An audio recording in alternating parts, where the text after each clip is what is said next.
what it was like to visit an ancient Rome tavern. The sun was not so much setting as it was being brutally murdered. It bled out in spectacular streaks of purple and crimson across the sky, painting the 7 hills in hues of dying embers. In the city, that last light was a liar. It promised a cooling peace that the reality of the streets would cruelly deny. For in Rome, as the sun died, the city was truly born. My name is Lucius, not that it matters. I am a man of modest means, a scribe for an aedile, which is to say, I spend my days buried in clay tablets, tallying the weights of grain imports and the number of amphorae of garum that have arrived from Hispania. It is a life of dust, ink, and the perpetual, low-grade hum of Roman bureaucracy. My body, though still strong enough, is shaped by a stool, my mind by columns of figures. By the evening, the numbers begin to blur, the Latin script starts to dance, and a thirst, born not of the sun but of the soul, claws its way up my throat. On this particular evening, the thirst was a wolf. It was a need not for water, the insipid, public fountain stuff, but for something darker, rougher, something that would scrape the day's tedium from the inside of my chest. I needed a tavern. I left the insula, my apartment block, a hulking, 5-story brute of brick and concrete that leaned against its neighbor as if for support. The narrow alley, the Angiportus, was already in deep shadow. The air was a complex broth. The sharp tang of urine from a pot emptied from a window above a splash I narrowly avoided, the sweet cloy of burning olive oil from a popina on the ground floor, the earthy scent of wet wool from the fuller's shop around the corner. This was the perfume of the Subura, or, in this case, the Transtiberim district, where I had my lodgings. It was a rougher neighborhood, a melting pot of Romans, freedmen, Jews, Syrians, and Gauls, all crammed together like olives in a vat. It was here the taverns were the truest. I knew the one I wanted. Not the popina on my corner, with its painted sign of a little chicken, which was clean, well-lit, and served decent chickpea soup. No, that was for mourning, for the clients and the respectable poor. I needed the Corpona of Aulus, the Stabian tavern. It was further in, deeper into the warren, where the buildings clutched each other so tightly they blocked out the stars. It had no grand sign, just a weathered, faded painting of a stool, the cellar, and a name scrawled beneath it in red paint that was mostly worn away, Ad Cellar. But everyone just called it Aulus's place. My footsteps echoed, a lonely sound, off the wet paving stones. The cloaker was working, sending a steady, foul-smelling stream down the central gutter. I stepped over it on a series of flat stones, a practiced hopscotch born of years navigating these streets. A cat, skeletal and silent, darted from beneath a cart. A woman, her face a mask of paint in a second-story window, called down a weary offer I ignored. Then I heard it. The sound that was the tavern's true sign, more potent than any painted board, a low, thrumming bass note of human noise.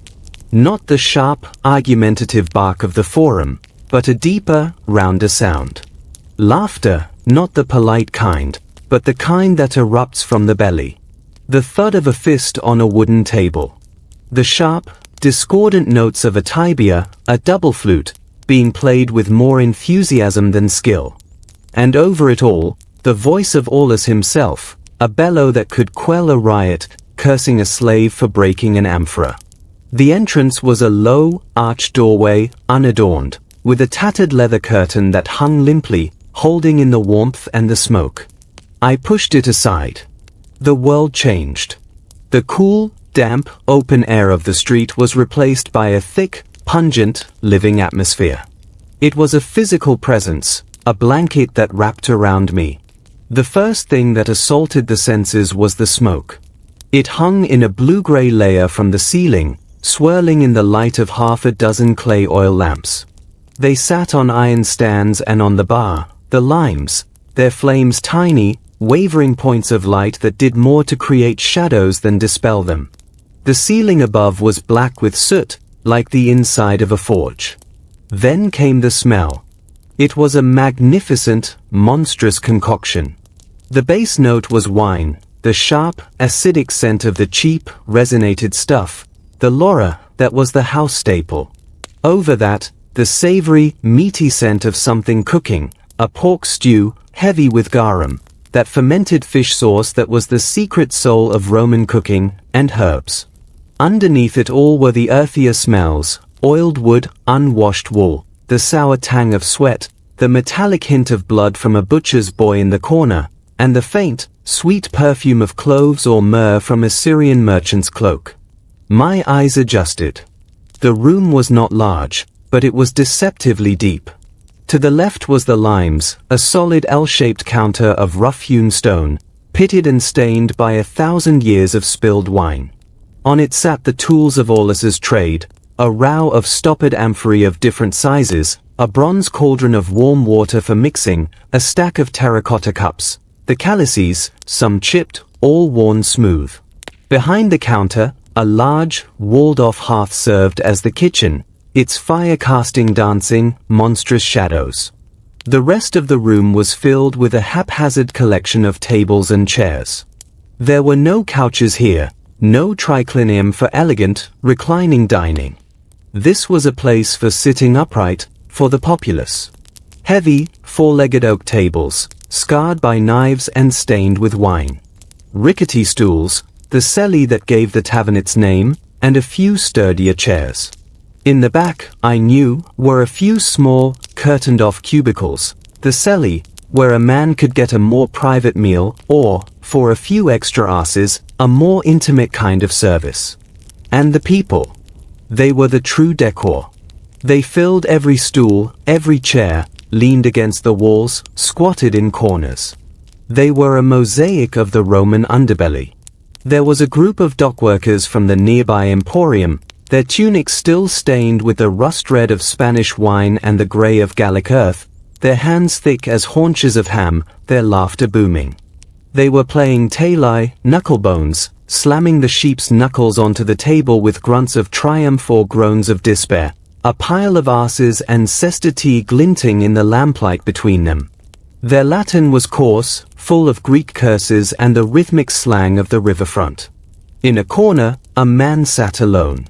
He was dressed in a better toga than anyone else, though it was travel-stained and thrown on with the weary carelessness of a man used to better things. A merchant, perhaps, whose ship had just docked at Ostia, slumming it for the real flavor of Rome before returning to his villa on the Palatine. He was picking at a plate of cheese and olives, his face a study in contempt and fascination, as if watching animals in a menagerie. Near the tibia. Player, a woman with henned hair and kohl-rimmed eyes that looked like bruises was laughing with a young soldier whose Gallic cloak was thrown back to show the gladius at his hip. The soldier's face was flushed, his eyes bright. He was trying to impress her, speaking loudly of his legion's victories in Britannia. She was letting him, her eyes calculating the worth of the silver denarii in his pouch. I made my way to the bar, weaving through the crowd. A man bumped me, a big, bull-necked fellow with the look of a preco, a town crier, and gave me a look that was meant to be a challenge. I met his eyes, held them for a beat, and nodded. It was the universal language of the tavern. I mean no trouble, but I will not be a victim. He grunted and turned back to his drink. I found a gap at the limes. Aulus himself was there, a man who looked as if he had been carved from the same stone as his counter. His face was a map of broken veins and a nose that had been broken at least twice. His tunic was once white, now a greyish-brown, tied with a leather belt from which hung a large iron key and a rag. His arms were bare, thick with muscle, and scarred from splattering oil. He was not a man, he was an institution. Lucius, he said, without greeting. He didn't look up from the amphora he was broaching, but he knew. He always knew. You look like a man who lost his dog and found his wife. I look like a man who has been counting Spanish wheat all day, I said, dropping 2 asses on the counter. The usual. And make it less water this time. He snorted, a sound that could have meant anything, and reached for a small, two-handled amphora. Companion. It was better than the bulk stuff from the bar, saved for those who paid a little more. He poured a generous amount into a calyx, then added a splash of hot water from the bronze cauldron. He swirled it, slopping a bit on the counter, and pushed it towards me. The wine was dark, nearly black in the dim light. I raised it, and the smell rose to meet me, resin, dark cherries, and the faint, smoky edge of the defrutum, the boiled down must they used to sweeten it. I took a sip. It was rough, tannic, and slightly bitter. It was perfect. It cut through the dust in my throat like a blade. I leaned against the bar, my back to the counter, and let the room wash over me. This was the ritual. Not just the drinking, but the absorption. The noise was a single, layered entity. The tabia player had started a new tune, a whining, sinuous melody from the east.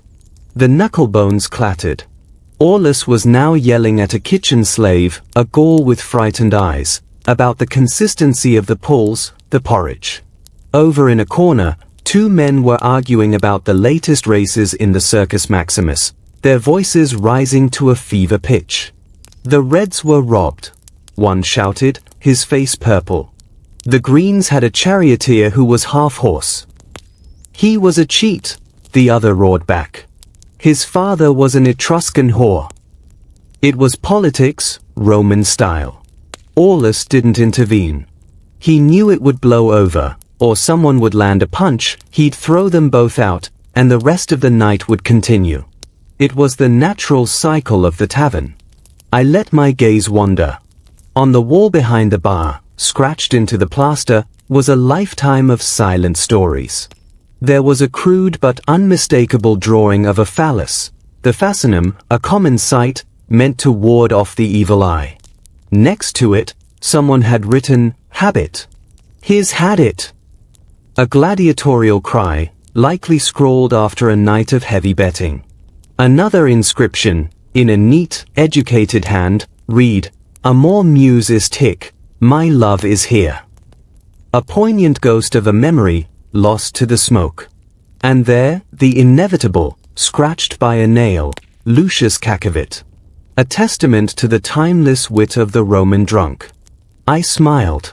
It was a small, shared immortality. A shadow fell next to me. It was the Syrian merchant. His cloak was a fine, deep blue wool, fastened with a silver fibula. His beard was neatly trimmed, his eyes dark and intelligent. He carried the scent of faraway places, spices and sandalwood. You drink the companion, he said. His Latin was accented, the vowels soft, but his tone was that of a man who assessed value for a living. A man of taste, in a place with little of it. I shrugged. A man who is willing to spend an extra as to not drink vinegar. He smiled, showing a row of perfect teeth. A philosopher, then. Or a cynic. In Rome, it is often the same. He signaled to Aulus, pointing at my cup. Aulus, without a word, poured him the same. The Syrian paid with a silver denarius and didn't wait for his change. Aulus's eyebrows rose a millimeter, a volcanic display of emotion for him. I am Aziz, the Syrian said, raising his cup to me. I bring glass from Sidon and silk from Serica. Lucius, I replied. I bring ink and boredom from the Curia. We drank. His wine appraisal was the same as mine, a tiny, almost imperceptible nod. You come here often, Aziz said. It was not a question. It has a certain honesty, I said, looking around the room. Out there, I gestured vaguely towards the door. It is all clients and patrons, togae and pretenses. Here, a man's worth is measured in asses and the strength of his fist. It is simpler. Simpler, yes, Aziz agreed, his eyes scanning the room with the same calculating gaze he'd use on a bale of silk. And more honest. See the dockworkers. Their backs know the weight of the world. They are richer in truth than your senator with his gilded lie. And the soldier, he nodded towards the young Gaul, who was now trying to put his arm around the woman, he will be dead by 40, if not in a Germanic swamp, then by the wine that is rotting his liver. He spends his youth as if it were copper, not gold. The woman had deftly extracted herself from the soldier's grasp, taken his cup, and walked away, leaving him looking confused. She came to the bar, leaning past me to speak to Aulus. She was older than I'd first thought, lines around her eyes, but her movements were fluid, practiced. She caught me looking and gave me a slow, unapologetic smile that held no promise and no shame. I looked back to my wine. "You are not interested?" Aziz asked. "I am interested in finishing my wine," I said. "And perhaps a bowl of that stew." Aulus overheard. "Lucius, you want the pulmentarium?" He didn't wait for an answer. He shouted into the hearth, "Pulis! Stew for the scribe. And more bread, you lazy Gaul, not the crusts from yesterday." The stew, when it came, was served in a rough, shallow bowl. It was a thick, dark concoction, pork shoulder, cut into cubes, swimming in a rich broth. I could taste the garum, salty fishy and umami, the Lasopicium asafoetida, a resin that was the poor man's substitute for the extinct silphium, giving it a pungent, garlicky depth. There were lentils, and chunks of turnip that had absorbed the meaty flavor. I tore off a piece of the fresh bread. Aulus had relented, and used it to scoop up the stew. It was peasant food. It was magnificent. For a few moments, there was nothing else in the world but the taste on my tongue and the rough texture of the bread. The evening deepened. The oil in the lamps began to burn low, and the shadows grew longer, more monstrous. Aulus's wife, a silent, formidable woman named Marcia, emerged from the back to begin refilling them, her movements efficient and unacknowledged. The tabia player put down his instrument and came to the bar, accepting a cup of Laura as his payment. The room seemed to get louder as the wine levels in the amphory dropped. The dockworkers' game had grown more heated. One of them, a man with a missing ear, accused another of using loaded knucklebones.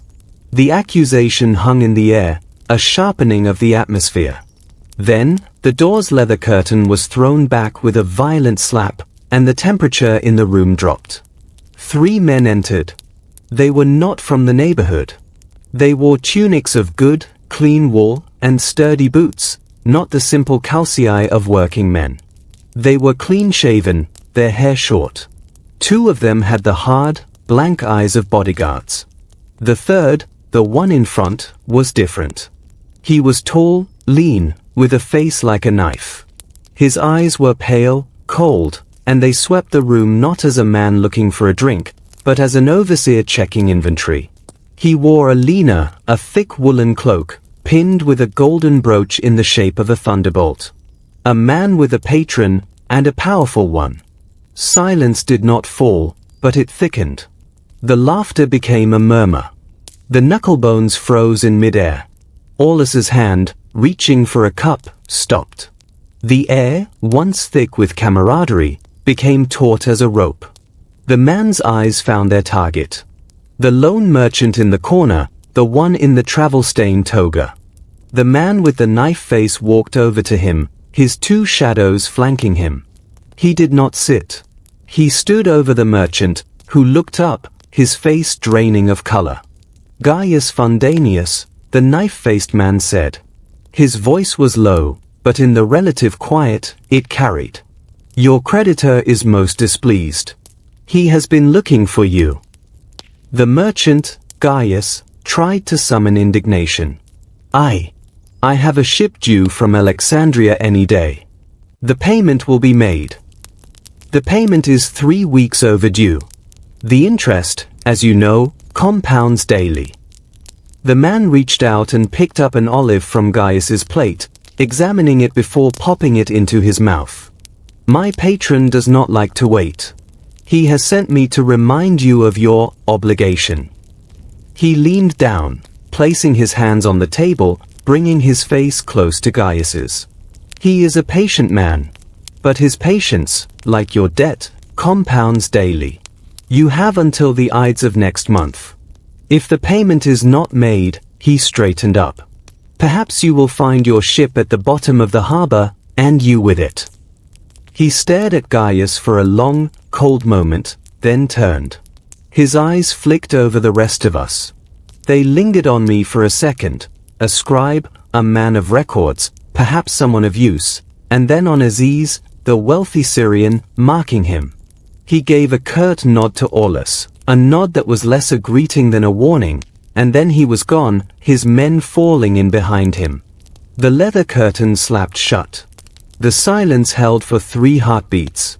Then, as if a dam had broken, the noise rushed back in, but it was different.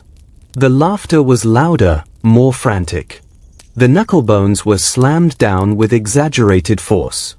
The soldier at the table was suddenly buying a round for his table. The room was expelling the tension, performing a collective exhalation. But the fear was still there, a thin, sour note underneath the wine and smoke. Gaius Fundanius sat frozen for a moment.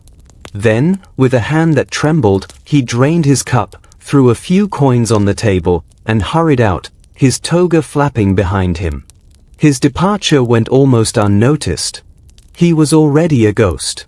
Aziz, who had watched the entire scene with an impassive face, turned to me. "You see," he said, his voice low. "Honesty." He took a slow, deliberate sip of his wine. "Out there," he gestured with his chin towards the door, "they wear togas and speak of dignitas and pietas. Here, they send men with sharp faces and sharp friends. The debt is the same. Only the mask is removed." "You know him?" I asked. "The man with the knife face." "I know of him," Aziz said.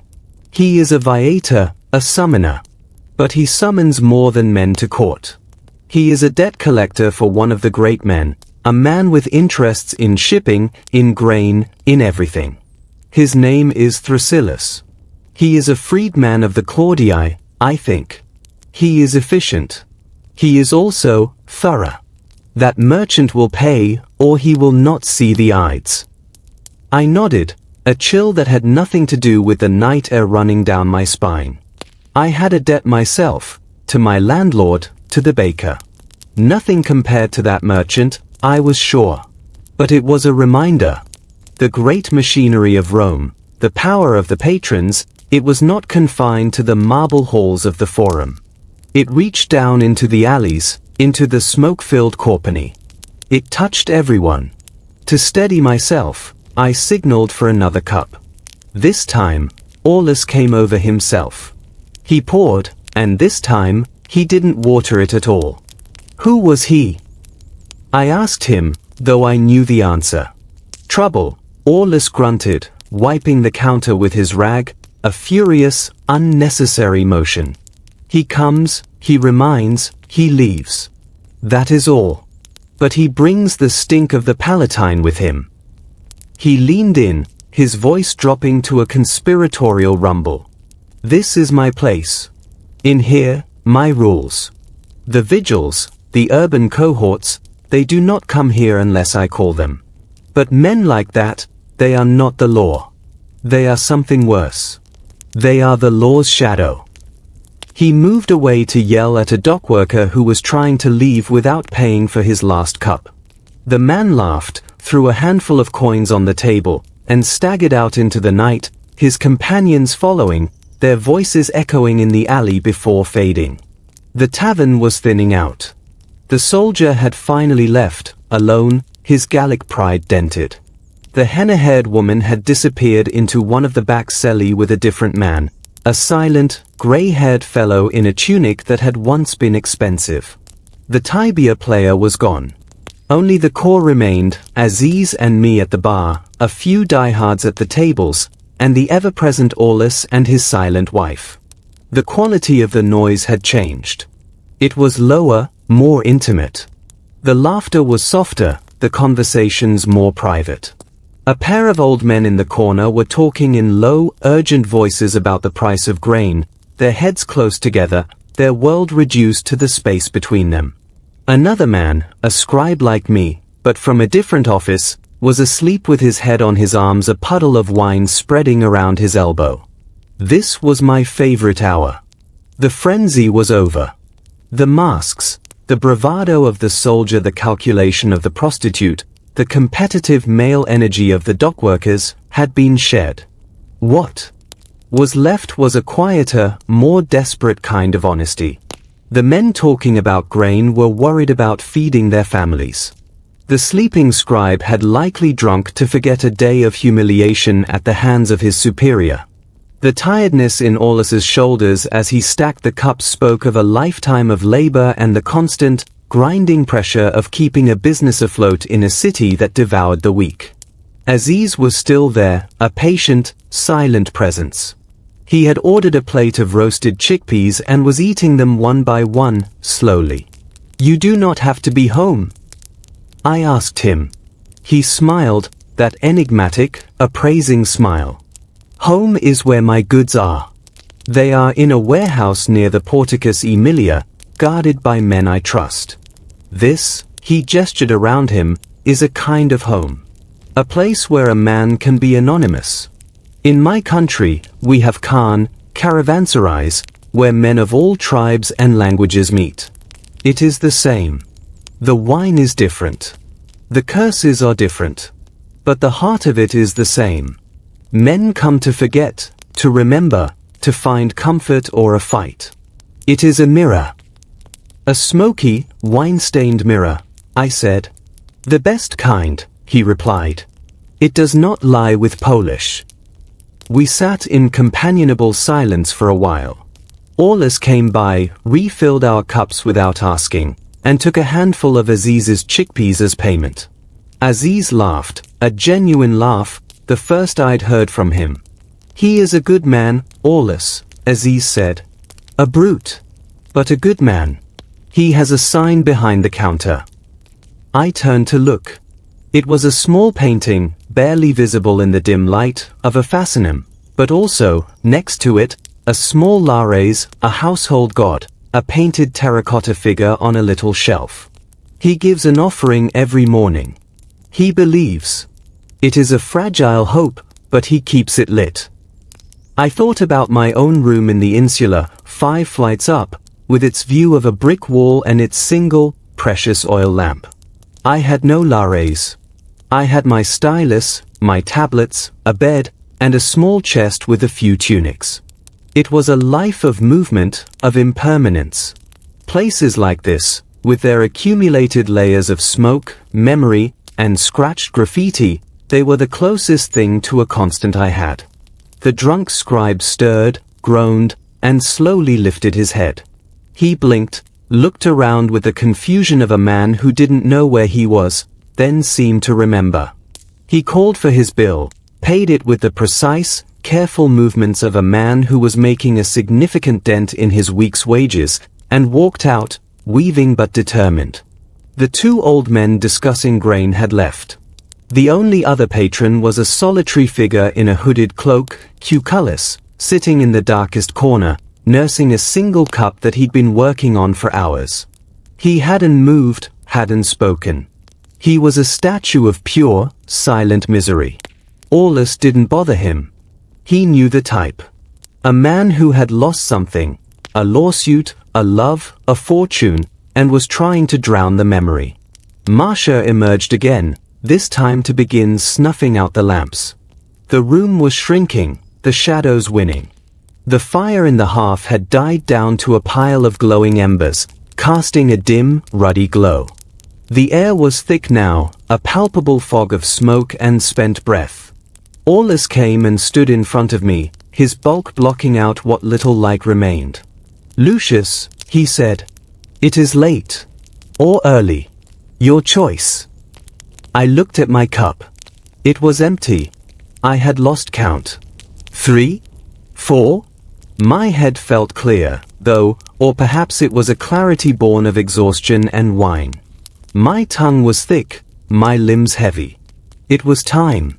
I pushed myself off the bar, fumbling for my coin pouch. I laid down a sestertius, more than enough, and Aulus took it with a grunt that was his equivalent of a thank you. A good night, I said. They are all the same, he replied, his philosophy delivered with the weight of a definitive statement. They end. Aziz rose as well. I will walk with you for a way, he said. My warehouse is in your direction. We said our good nights to Aulus, who was now wiping down the bar with a fierce, final energy. Marcia had disappeared into the back. The man in the hooded cloak remained, a dark, motionless shape in the corner, waiting for a dawn that might not bring him peace. I pushed through the leather curtain, Aziz behind me. The air of the street hit me like a slap. It was cold, damp, and clean compared to the tavern. The alley was dark, the stars overhead pinpricks of cold light. The city had finally quieted. The distant bark of a dog, the footfall of a vigil on his lonely patrol, the sigh of the wind through the narrow gap between buildings, these were the only sounds. The gutter still flowed with its unseen, smelly burden. I stood for a moment, letting the cool air wash over my face. My head was beginning to throb, a dull, persistent beat behind my eyes. The wine's clarity was giving way to its punishment. Aziz stood beside me, his fine cloak pulled tight around him. He looked up at the sky. In my land, he said, the stars are closer. The sky is a dome of pure light. Here, it is constricted. Like everything. It's the city, I said. It presses down. It does, he agreed. But places like that, he nodded back towards the tavern door, from which a sliver of lamplight still escaped, they are the gaps. The spaces where you can breathe. You must find your gaps, Lucius the scribe. Or the city will crush you. We walked in silence for a few blocks, our footsteps echoing. At the crossroads where our paths diverged, one towards the warehouses of the Emporium, one towards my insula, he stopped. I will be here for a month, perhaps 2, he said, offering his hand. The Roman handshake, a clasp of the forearms, was too formal for this. Instead, he gave the simpler, more honest clasp of the palm. Perhaps I will see you at the Stabian again. Perhaps, I said. I am there most nights. He smiled. I know. And with that, he was gone, a shadow swallowed by the deeper shadows of the Horia district. I walked the rest of the way alone. My building loomed before me, a black monolith against the fading stars. I fumbled for my key, a simple iron pin, and let myself into the dark, narrow stairwell. The stairs were steep, the steps worn slick by 1,000 feet. I climbed slowly, my hand on the cold, damp wall for guidance. On the second floor, I could hear snoring from behind a door. On the third, a baby was crying, a thin, exhausted wail that was quickly shushed. On the fourth, a couple was arguing in low, bitter tones, their words indistinguishable but their meaning clear. My room was on the fifth. I unlocked the door and stepped inside. It was a single cell barely larger than a bed. A chest. A small shelf. A window, shuttered, that looked out onto a shaft of darkness. I didn't light a lamp. I didn't need to. I knew every crack in the plaster, every uneven stone in the floor. I sat on the edge of my bed, the straw mattress rustling beneath me. The silence was absolute, a stark contrast to the layered symphony of the tavern. I could still smell it on me, the wine, the smoke, the stew. It clung to my tunic, to my skin. I lay back, staring at the ceiling I couldn't see. In my mind, I replayed the night. The taste of the Campanian wine. The clatter of the knucklebones. The cold eyes of Thrasylus, the Viator. The merchant, Gaius Fundanius, fleeing into the night. The Syrian, Aziz, with his talk of caravanserais and honesty. Aulus, standing behind his counter like a rock in a storm. The hooded man, a shape of pure grief. The tavern was not just a place to drink. It was a distillation. It was the Subura, the Transtiberim, all of Rome itself, condensed into one smoky room. In its rough-hewn walls, you could see the hierarchies, the dangers, the desperate pleasures, the fragile solidarities. It was where the rich man slummed and the poor man pretended to be rich for a night. It was where deals were made, fights were started, and debts were called in. It was where you went to be alone in a crowd, to forget the day, or to remember what it was to be alive. In the Forum, they spoke of the residential publica, the Commonwealth.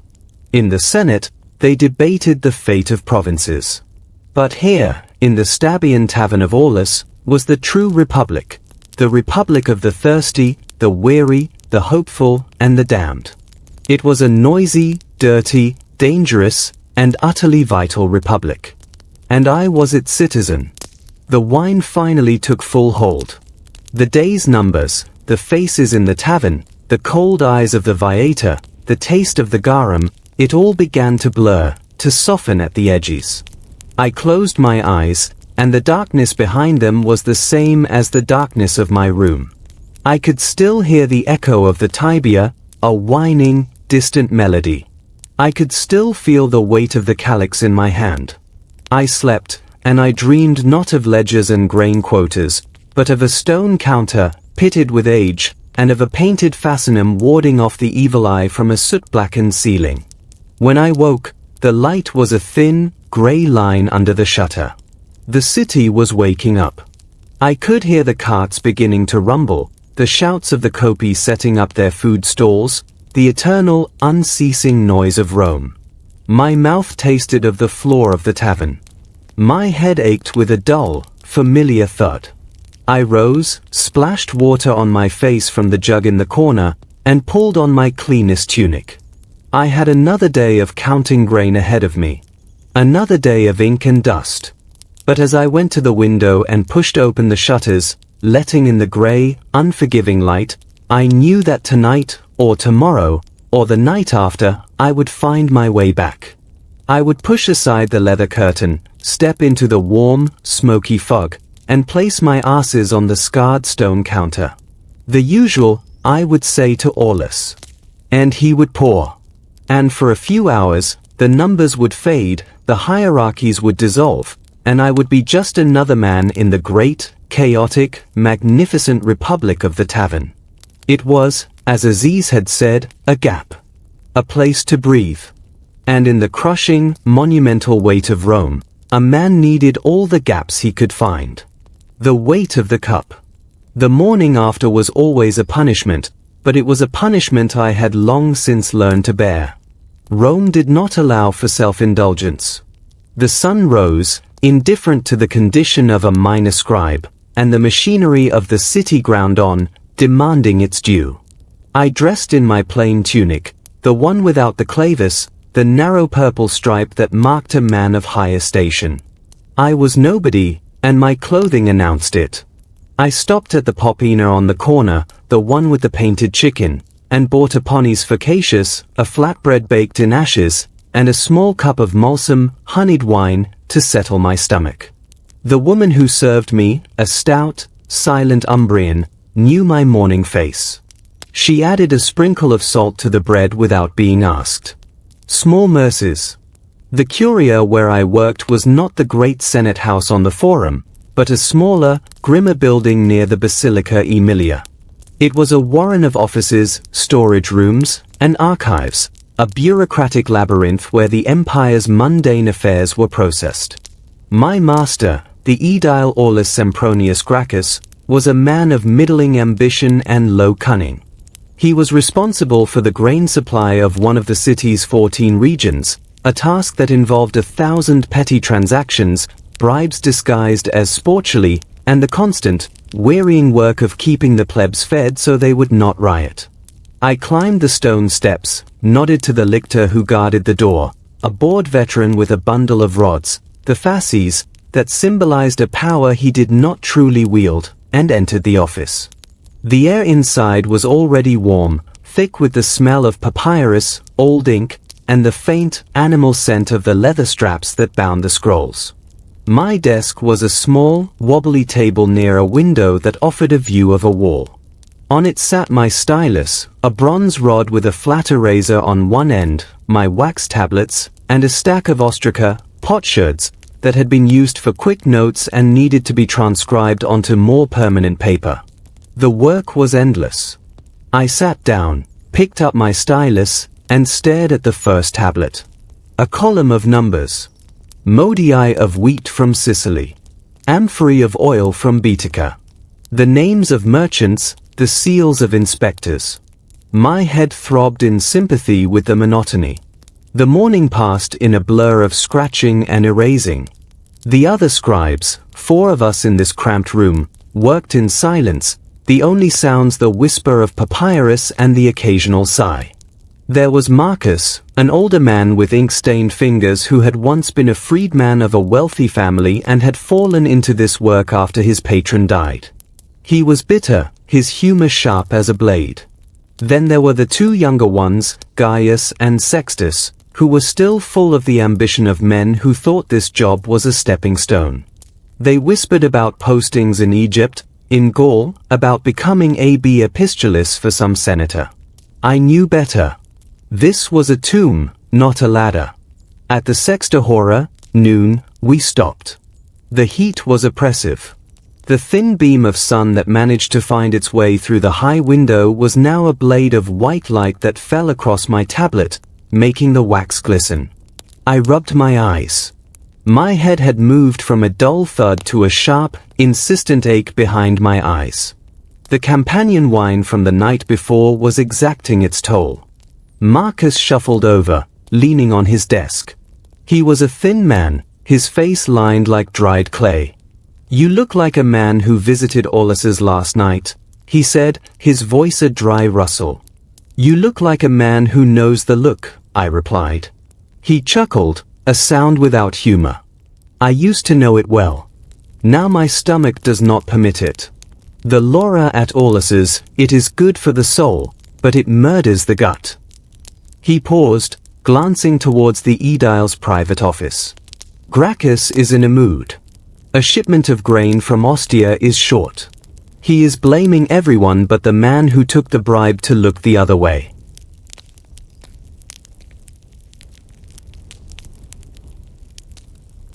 Which man would that be? Himself, of course. Marcus shuffled back to his desk. "Be careful. He may ask you to doctor the figures." I had been asked before. So far, I had managed to avoid it, pleading incompetence or hiding behind the more senior scribes. But I knew it was only a matter of time. A man like Aulus Sempronius Gracchus did not keep a scribe for his accuracy, he kept him for his silence. The afternoon was worse than the morning. The aedile emerged, a red-faced man with the build of a retired gladiator gone to seed, and proceeded to berate us for the missing grain as if we had personally unloaded the ship and sold the cargo ourselves. His voice was a hammer, his arguments circular. I kept my head down, my stylus moving over a fresh tablet, pretending to calculate the theoretical yield of the Sicilian harvest. My mind, however, was elsewhere. It was on the tavern. It was on the faces. The dockworkers, their backs bent but their spirits unbroken. The Syrian, Aziz, with his calm eyes and his talk of honesty. The cold viator, Thrasylus, a reminder that for every man in Rome there was a larger man, and for that man, a larger still, reaching all the way up to the Palatine, where the gods themselves seemed to walk in human form. My own place in that chain was low, but not so low that I could not see the weight pressing down from above. And I thought about the merchant, Gaius Fundanius. I had seen men like him before. They came to the city with a ship and a dream, thinking they could play the great game of Roman commerce. They borrowed from the wrong men, they miscalculated, they trusted the wrong captains. And then, one day, they simply disappeared. Rome had 1,000 ways to swallow a man. The Tiber was one. A dark alley was another. A debtor's prison, or ergastulum, was a third. The merchant's toga, his pretensions, his plate of olives, none of it would save him. When the aedile finally retreated to his office, Defeated by the immutable fact that the grain was not going to materialize from his shouting, I gathered my tablets and prepared to leave. Marcus caught my eye. "Tonight?" he asked. "Tonight," I said. It was not a question. It was a ritual. Aulus's was not just my escape, it was a shared sanctuary for men like us, the invisible ones who kept the gears of Rome turning. We were the ones who counted the grain but never ate the bread. We were the ones who recorded the triumphs but never shared in the spoils. The tavern was where we went to remember that we were still men, not just extensions of the bureaucracy. The walk to the Transtiberim was longer in the evening. The crowds were thicker, the streets more chaotic. I passed through the Forum Boreum, the cattle market, which at this hour was a maelstrom of animals, drovers, and the stench of dung. I skirted the base of the Palatine, looking up at the great houses, the domus, that clung to the hill like barnacles on a ship of state. From somewhere up there, a man like Thrasyllus's patron looked down on the city and saw not people, but resources. I hurried on, crossing the Pont Sublicius, the old wooden bridge, its timbers groaning under the weight of the evening traffic. By the time I reached the alley that housed the Stabian Tavern, the light was gone. The same cat, or one of its kin, darted across my path. The same second-story woman was at her window, but tonight she was singing a slow, mournful Greek song about a girl from Mytilene. Her voice was thin but true, floating down into the alley like a ribbon of sorrow. The leather curtain was already pulled back, the sound of the interior spilling out into the night. Tonight, the noise was different. It was not the boisterous energy of the night before. It was a lower, more sustained hum, the sound of a room full of people who had settled in for a long night, not a quick escape.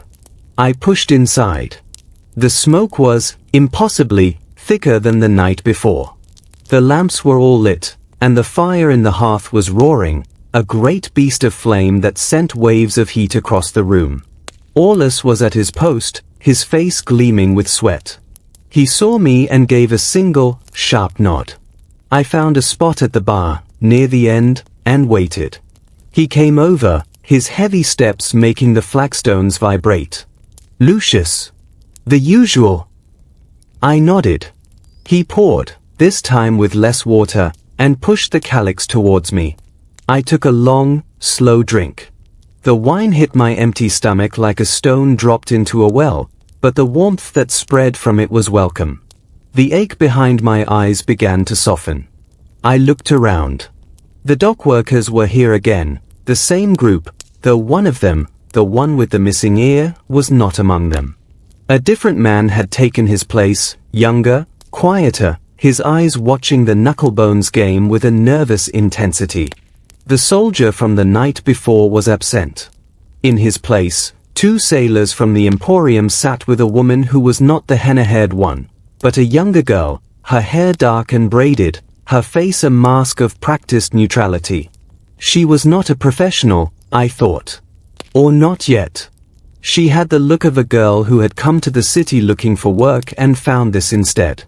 Aziz was there, in the same corner of the bar, his blue cloak a splash of color in the gloom.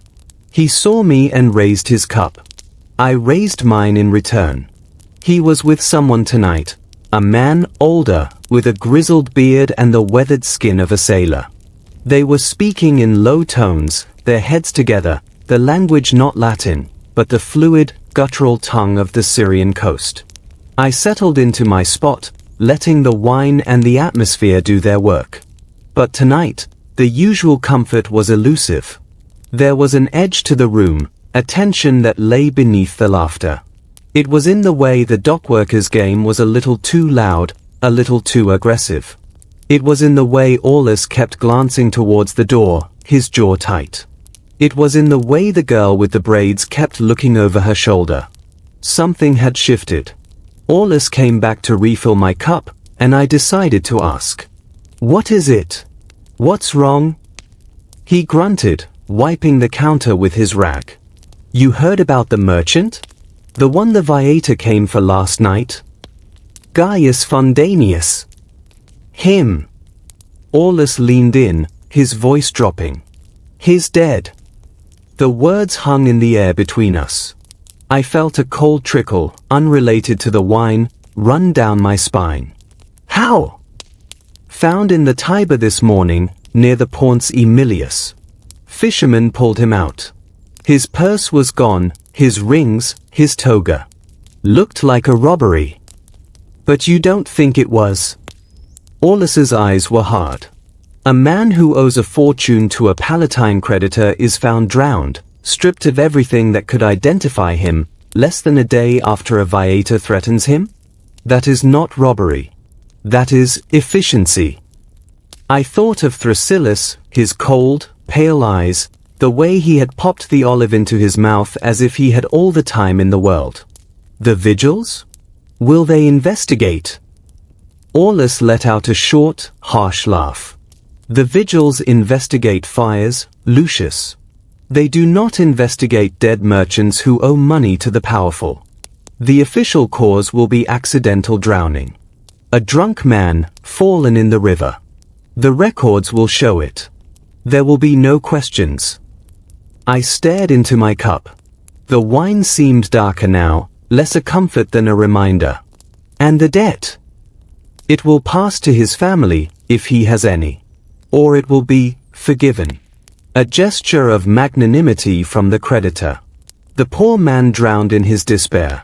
I, in my mercy, will not pursue the matter with his widow." Aulus's voice dripped with contempt. "It is how things are done. The merchant is dead. The message is delivered. The next man who thinks of borrowing from that particular patron will think twice." I looked around the room.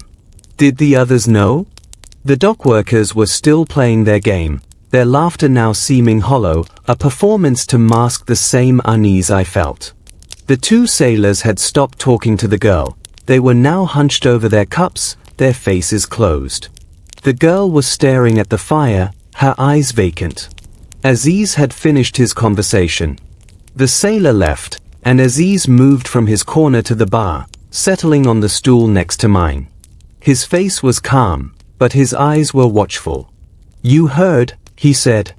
"It was not a question. Aulus told me." "A sad business," Aziz said, but his tone was that of a man commenting on the weather.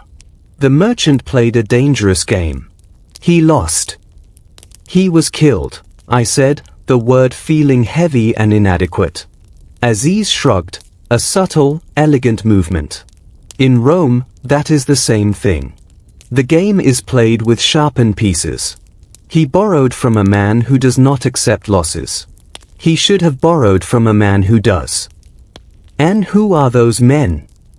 Aziz smiled, but there was no warmth in it. "They do not exist.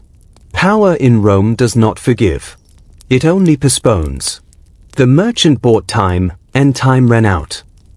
He took a sip of his wine. "The viator you saw, Thrasyllus, he is a tool. But the hand that wields him is what matters. That hand is connected to many things. Grain, oil, shipping, perhaps even the very grain you count in your office." I felt a chill that had nothing to do with the night air. "What do you know of it?" Aziz's eyes flickered. "I know that a shipment of Sicilian wheat arrived at Ostia last week. I know that the records show a certain amount, but the cargo that was unloaded was less. I know that a man named Gracchus is the aedile responsible for that region's grain. And I know that Gracchus has a brother who is a client of a very powerful man on the Palatine. The same man who employed Thrasyllus to visit our unfortunate merchant." The wine in my stomach curdled. I thought of the aedile's rage that afternoon, the missing grain, his demand for silence. I thought of my own wax tablets, the figures I had so carefully transcribed. I was not just counting grain. I was counting the profits of a criminal enterprise, and I had not even known it. "You are telling me that my master is stealing grain," I said, my voice low. Aziz's expression was unreadable. "I am telling you that grain is stolen. I am telling you that men like Gracchus are the small cogs in a large machine. And I am telling you that men like you, who write the numbers, are the most dangerous of all. Because you know. Or you can be made to know. I set my cup down. My hand was steady, but my mind was racing. Why are you telling me this? Aziz looked at me for a long moment. Because you are a man who drinks companion wine in a tavern in the Transtiberim. You are not one of them. You are like me, a man who sits at the edges, who watches. And because, he added, his voice dropping to a whisper, I have an interest in this shipment of grain. My goods travel on the same ships. If the grain is being stolen, if the records are being falsified, it creates complications. My own merchandise becomes vulnerable. You want me to spy on Gracchus? I want you to open your eyes, Lucius. You already see the numbers. I am asking you to remember them. Not for me. For yourself. When the day comes, and it will come, when Gracchus needs someone to take the fall for his missing grain, who do you think he will choose? The man who writes the numbers, or the man who orders them written? The question hung in the air, heavy as smoke. I thought of Marcus, the bitter old scribe, who had warned me. I thought of my own desk, my own tablets, my own neat, careful figures. I was not just a scribe. I was a witness. And in Rome, witnesses were either bought, silenced, or eliminated. I need to think, I said. Aziz nodded, as if he had expected nothing more. Think, then. But do not take too long. The Ides of next month are approaching. For the merchant, they were a deadline. For you, they may be something else. He finished his wine, set the cup on the bar, and rose. I will be here tomorrow night. And the night after. When you are ready to talk, I will listen. He placed a hand on my shoulder for a brief moment, a gesture that might have been comfort or warning, and then he was gone, slipping through the leather curtain and into the night. I sat for a long time, my wine untouched. The noise of the tavern continued around me, but it had become a distant hum, meaningless. My mind was full of the Aedile's rage, the missing grain, the dead merchant floating in the Tiber, Thrasyllus's cold eyes. I was a small man, a scribe who counted grain and drank cheap wine. I had no power, no patron, no wealth. I had nothing but my stylus and my tablets, and the numbers I wrote in them. And those numbers, I now understood, could kill me. Aulus came over. He looked at my full cup, at my face, and he did not offer a refill. You have the look of a man who has seen the ghost, he said. Perhaps I have, I said. He grunted. Ghosts are everywhere in this city. The trick is to not let them move into your house. He took my cup and poured its contents back into the amphora, an act of shocking economy that spoke to his concern. Go home, Lucius. Sleep. The numbers will still be there tomorrow. So will the men who make them. I rose, my legs unsteady beneath me. I paid for the wine I had not drunk, and Aulus took the coins without a word. I pushed through the curtain and stepped into the alley. The night air was cold, but it did not clear my head.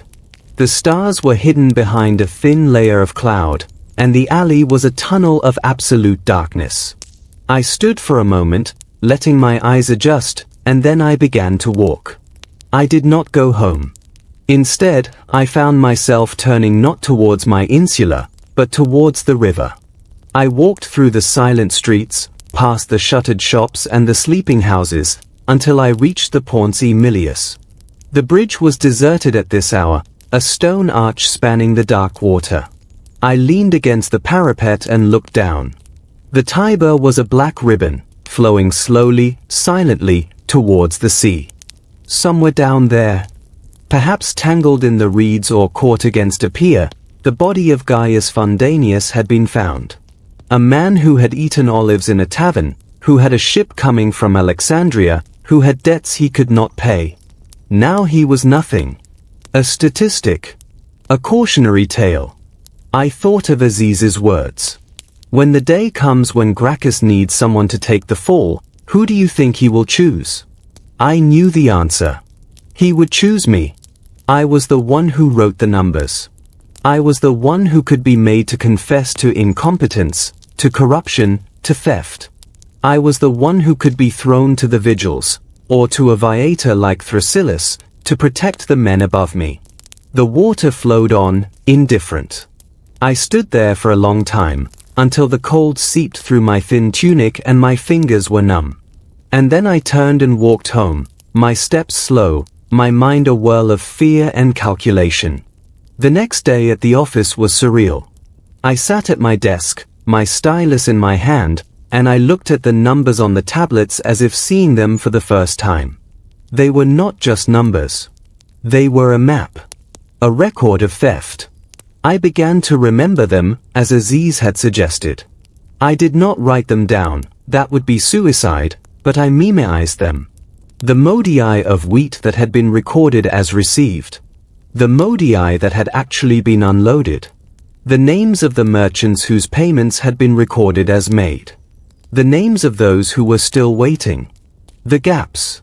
The discrepancies. The lies. I worked as I always did, my face a mask of bored concentration. But inside, I was a different man. I was no longer a scribe. I was a spy in my own office. Marcus noticed something. He gave me a long, appraising look during the midday break, but he said nothing. He was too wise to ask questions in that place. The walls had ears, and the ears belonged to Gracchus. The aedile himself was calmer today. The rage of the previous afternoon had subsided into a oily, self-satisfied smugness. He had received word that the discrepancy in the grain shipment had been resolved. The records had been adjusted. The matter was closed. He even smiled at me as he passed my desk, a thin, reptilian smile that made my skin crawl. "Good work, Lucius," he said. "Your figures were most helpful." I nodded, my throat tight. "Thank you, Dominus." He moved on, and I returned to my tablet. My hand was steady, but my heart was pounding. I knew now, without a doubt, that I was holding a weapon. The question was whether I would be the one to wield it, or whether it would be used against me. That night, I went back to the Stabian Tavern. Aziz was there, in his usual place. He saw me come in, and he saw something in my face that made him set down his cup and give me his full attention. I walked to the bar, ordered my usual fromalis, and took the stool next to the Syrian. "You have decided," Aziz said. "I have decided to remember," I said. And then, in a low voice, I began to tell him the numbers. The names. The gaps. The lies. He listened in silence, his dark eyes fixed on my face. When I was finished, he let out a long, slow breath. "You have more courage than you know, Lucius," he said. "Or more foolishness. In Rome, it is often the same. What will you do with this?" I asked. He shook his head. "Not I. We. You are in this now, whether you wish it or not. The question is what we do with what you know." "I want to survive," I said. "That is all." Aziz nodded slowly. Survival is a worthy goal. But in Rome, survival requires more than hiding. It requires allies. It requires leverage. He leaned in, his voice dropping to a whisper. "The man who controls the grain controls the plebs. And the man who controls the plebs, there are those on the Palatine who would pay dearly for such knowledge. Not the patron of Gracchus. His enemies." I stared at him. "You want me to become an informer?" "I want you to have a choice. Right now, you have none. If Gracchus decides you are a liability, you will be dead before you can blink.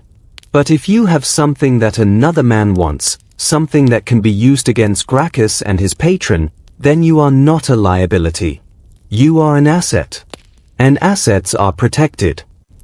The words made sense. They were the cold, logical language of Rome. the language of patrons and clients, of favors and debts. But they filled me with a profound unease. I had spent my life on the margins, avoiding the great games of power. Now I was being pulled into the center of one, whether I wanted it or not. Who? I asked. Aziz's smile was thin. Let me make some inquiries. There are men who would be interested. Men who are not friends of Gracchus's patron. In the meantime, you continue as you are. You record the numbers. You remember them. And you do not, under any circumstances, let Gracchus know that you have seen the truth. He reached into the folds of his cloak and produced a small, sealed wax tablet. If you need to reach me, leave a message with Aulus. He is discreet. For a price. I took the tablet, feeling its weight in my hand. It was a small thing, but it felt like a chain being wrapped around my wrist. I had crossed a line, and I could not go back. We drank in silence for a while, the noise of the tavern washing over us. The dockworkers were playing their game, oblivious. The girl with the braids was gone, replaced by an old man who was telling a long, rambling story about the war in Hispania to anyone who would listen. The fire crackled, sending sparks up into the smoke-filled air. And I sat there, a scribe who had become a spy, a man who had traded the safety of anonymity for the peril of knowledge. I thought of the merchant, Gaius Fundanius, floating in the Tiber. I thought of Thrasylus, his cold, pale eyes. I thought of Gracchus, his reptilian smile. And I thought of the numbers, burned into my memory like brands. They were my only weapon. My only hope. I finished my wine, said goodnight to Aziz, and walked home through the dark, silent streets. The stars were out now, sharp and cold, and the city was quiet. But I knew that beneath that quiet, the machinery was still turning, the game was still being played, and somewhere, on the Palatine, a man was looking down at the city and calculating his next move. I was no longer just a spectator. I was a piece on the board. And the only question was whether I would be a pawn, sacrificed for a larger strategy, or something more. I climbed the 5 flights to my room, locked the door behind me, and sat on the edge of my bed in the darkness. I did not sleep. I sat there, watching the thin line of grey light grow under the shutter, and I waited for the dawn. The dawn came, as it always did, indifferent to my fear. I rose, dressed, and went back to my desk, to my tablets, to my numbers. I worked as I always worked, my face a mask, my hand steady. But inside, I was a different man. A man who saw the lies. A man who remembered. And a man who was waiting for the right moment to use what he knew. The days that followed were a study in paranoia. I went to work, I counted the grain, I transcribed the figures, and I watched. I watched Gracchus as he moved through the office, his confidence restored, his hands clean of the theft that had made him richer. I watched the merchants who came to plead for their payments, their faces a mixture of hope and desperation. I watched the lictor at the door, wondering if he was there to protect the aedile or to keep an eye on the scribes. And every night, I went to the Stabian Tavern. Not to drink, though I drank. But to meet Aziz, to exchange whispers in the smoke-filled corner of the bar, to add to the store of knowledge that was growing in my memory like a living thing. Aziz had made his inquiries. There was a man, he said, a senator named Gaius Cassius Longinus, who was not a friend of Gracchus's patron. He was a man of the old school, a stickler for the laws, a believer in the residential publica as something more than a mask for private profit. He had been gathering evidence of corruption in the grain supply for months. He needed a witness. Someone on the inside. He will protect you, Aziz said, his voice low. He has the power. And he has the will. But you must be certain. Once you speak, there is no turning back. I thought about it for 3 nights. I thought about the merchant in the Tiber. I thought about my own body, floating face down in the dark water. I thought about the numbers in my head, the lies on the tablets, the smug smile of Gracchus. And on the fourth night, I told Aziz, I will do it. He nodded, his face grave. Then tomorrow night, he will be here. At the Stabian. In the back room. You will tell him what you know. And then we will see what kind of Rome we live in. I went home that night and did not sleep. I sat at my window, looking out at the city, and I thought about the weight of what I was about to do. I was a small man, a scribe, a creature of the margins. But I had in my head the truth about a powerful man, and I was about to give that truth to his enemy. In Rome, that was the most dangerous thing a man could do. But it was also, perhaps, the only thing that could save me. The dawn came, grey and cold. I dressed, I went to work, and I counted the grain. I wrote the numbers. I smiled at Gracchus when he passed. And I waited for the night.